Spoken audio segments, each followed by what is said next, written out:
Oh, no.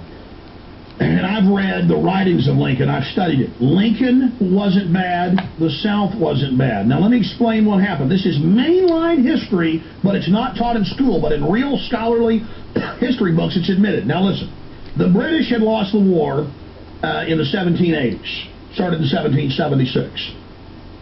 They came into their agent, Alexander Hamilton, who Mr. Burr then killed. They said, step outside. Back then, they step outside, punk. They went out and he killed him in a duel.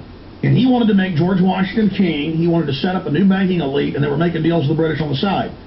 They killed him. Then they tried with the British, by the turn of the century, 1800, to overthrow the U.S. There were rebellions. Armies marched on the capital.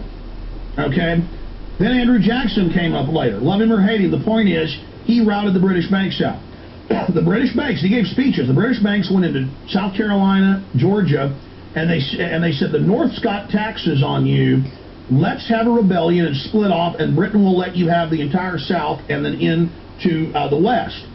And so the South in the 1830s rebelled, and Andrew Jackson had to mass an army, and only because he was from the South, they stood down. And he said, I'm going to march down there and kick your butt. This is a British conspiracy. It was in the newspapers. So that stopped. Then the Civil War wasn't about ending slavery. It was about controlling Western expansion and taxation and representation of the southern states.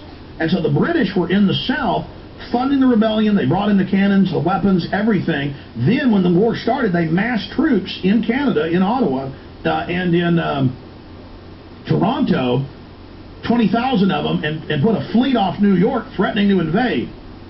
So then the British Tsar sent a fleet for the North to menace them. That's why later in 1917 the British overthrew their cousins, the Tsars. That was over that and other issues. But you're absolutely right that Lincoln wrote all these letters and all these things and said, I do not want to free one slave. It's not what this is about. But he used, the only political support he had was the abolitionists, who said, we're going to support you, but then you've got to free the slaves. And then late in the war, to destabilize things in the South, he did do that. So I mean, that's just the historical fact.